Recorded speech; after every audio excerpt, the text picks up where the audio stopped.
যেভাবে থানা বা প্রশাসনের মাধ্যমে থ্রেট করা হচ্ছে, ডেকে এক প্রকার থ্রেট করছে, এটা কোনোভাবেই মেনে নেওয়া যায় না। তা আমি এই যে চাপিয়ে দেওয়ার যে চেষ্টা চলছে, এর বিরুদ্ধে আমি খুবই তাড়াতাড়ি কলকাতা হাইকোর্টে যাচ্ছি। কারণ অলরেডি এইটা নিয়ে মামলা হয়েছিল, অর্ডার আছে, তারপরে এই ধরনের বিশৃঙ্খলা তৈরি করার চেষ্টা হচ্ছে কেন? আমার মনে হচ্ছে কোনো না কোনো জায়গাতে একটা বিশৃঙ্খলা তৈরি করার চেষ্টা চলছে, যে বিশৃঙ্খলা দিয়ে দেখানো হবে এটাই উন্নয়ন। আর্টিকেল 14, 19, 21, 25 থেকে 28 সরাসরি ভায়োলেশন হচ্ছে, এটা চাপিয়ে দেওয়ার জন্য। তাই এটাকে সামনে রেখে আমরা কলকাতা হাইকোর্টে যাচ্ছি, আইনি লড়াই হবে। রাজ্যের বিভিন্ন জেলার বিভিন্ন এলাকার মানুষজন ফোন করে যে তাদেরকে কোনো জায়গায় থানায় ডেকে বা থানার পক্ষ থেকে পুলিশকে পাঠিয়ে এই নিদান দেওয়া হয়েছে যে মাইক খুলে নিতে হবে। মসজিদ কমিটি বা ধর্মস্থান, মন্দির বা যে কোনো জায়গাতে মাইক খুলে নিতে হবে। বিশেষ করে মসজিদে যেগুলো খুলেছে, আমার কাছে খবর এসেছে, যেগুলো কে বলেছে। আমরা জানতে চেয়েছি কিন্তু পুলিশের পক্ষ থেকে কোনো রিটেন অর্ডার কপি বা নোটিফিকেশনের কোনো কপি দেয়নি। পুলিশকে জিজ্ঞাসা করা হলে পুলিশ এ ধরনের তাদেরকে এড়িয়ে গেছে যে এই ধরনের কোনো রিটেন কপি নাই, বলা হচ্ছে এটাকে শুনতে হবে। কিন্তু এটার উপরে হয় না। আমরা দূষণ নিয়ন্ত্রণের পক্ষে বারবার, পলিউশন কন্ট্রোলের পক্ষে আমরা, পলিউশন হোক, সাউন্ড পলিউশন হোক, আমরা কোনোভাবেই চাই না। কিন্তু এটা একবার না একাধিকবার কলকাতা হাইকোর্ট থেকে সুপ্রিম কোর্ট পর্যন্ত মামলা গড়িয়েছে। স্পষ্টভাবে সেখানে গাইড করে দেওয়া হয়েছে যে কোন জায়গায় কত ডেসিবেল সাউন্ড বাজাতে পারে।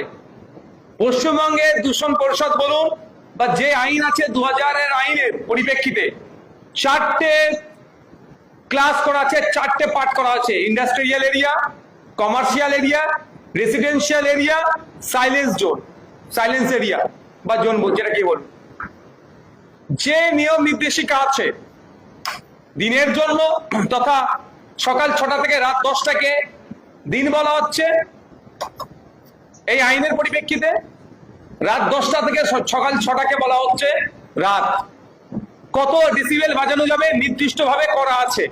তারপরেও প্রশাসনের পক্ষ থেকে একটা অংশ যেভাবে ভয় দেখিয়ে, এক প্রকার ধুমকি দিয়ে বন্ধ করানোর চেষ্টা করছে, মাইক খোলার চেষ্টা হচ্ছে ধর্মস্থানগুলো থেকে, এর আমরা পরিপন্থী। অলরেডি আমি আমাদের রাজ্যের যিনি ডিজি আছেন, ডিজি স্যারের কাছে জানতে চেয়েছি, কারণ একাধিক জায়গায় একাধিক রকম ভাবে বার্তা আসছে। এক জায়গায় আসছে আপনার যে টোটালি মাইক খুলে নিতে হবে, আবার একটা বার্তা আসছে আপনার হজরের অর্থাৎ ভোরের সময় যে কল ফর প্রেয়ার বা আজান দেওয়া হয়, পাবলিক অ্যাড্রেস যেটা করা হয়, সেটাকে বন্ধ করতে হবে। আবার কোনো জায়গায় খবর পাওয়া যাচ্ছে মাইক খুলে দিয়ে নাকি শুধু বক্স লাগাতে হবে। আমাদের স্পষ্টভাবে আমরা জানতে চেয়েছি ডিজিপি স্যারের কাছে যে অ্যাকচুয়াল আপনাদের নির্দেশিকা কি আছে। যদি এই ধরনের কিছু নির্দেশিকা থাকে আমাদেরকে প্রোভাইড করুন, এবং প্রত্যেকটা মসজিদ কমিটিকে প্রোভাইড করে দিন। মসজিদ কমিটি হোক বা অন্যান্য ধর্মস্থানের যেগুলো আছে, সে মন্দির হোক, গুরুদুয়ার হোক, গির্জা হোক, যারাই সাউন্ড সিস্টেমে ইউজ করে, নিশ্চিতভাবে কোনো যদি নির্দেশিকা থাকে নির্দেশিকার মধ্যেই থাকবে, নির্দেশিকার বাইরে যাবে না। তা না করে যেভাবে থানা বা প্রশাসনের মাধ্যমে থ্রেট করা হচ্ছে, ডেকে এক প্রকার থ্রেট করছে, এটা কোনোভাবেই মেনে নেওয়া যায় না। তা আমি এই যে চাপিয়ে দেওয়ার যে চেষ্টা চলছে, এর বিরুদ্ধে আমি খুবই তাড়াতাড়ি কলকাতা হাইকোর্টে যাচ্ছি। কারণ অলরেডি এইটা নিয়ে মামলা হয়েছিল, অর্ডার আছে, তারপরে এই ধরনের বিশৃঙ্খলা তৈরি করার চেষ্টা হচ্ছে কেন? আমার মনে হচ্ছে কোনো না কোনো জায়গাতে একটা বিশৃঙ্খলা তৈরি করার চেষ্টা চলছে, যে বিশৃঙ্খলা দিয়ে দেখানো হবে এটাই উন্নয়ন। আজকে লক্ষ্মীর ভান্ডারের পরিবর্তে অন্নপূর্ণা ভান্ডার দেওয়ার কথা ছিল, প্রত্যেকটা মহিলাদের দেওয়ার কথা, সেখানে ধাক্কা দিয়েছে প্রথমে পশ্চিমবাংলার মহিলাদের সাথে। আর এই মাসে অন্নপূর্ণা যোজনার যে প্রকল্পের টাকা এখনো পর্যন্ত পৌঁছাতে পারেনি। শুধু তাই নয়, দিল্লির মতো পেট্রোল ডিজেলের দাম হওয়ার কথা বলেছিল, 450 টাকায় গ্যাস পাওয়ার কথা বলেছিল, 200 ইউনিট বিদ্যুৎ ফ্রির কথা বলা ছিল, সে কটা প্রমিস করেছিল, ম্যাক্সিমামটা ফেল করছে।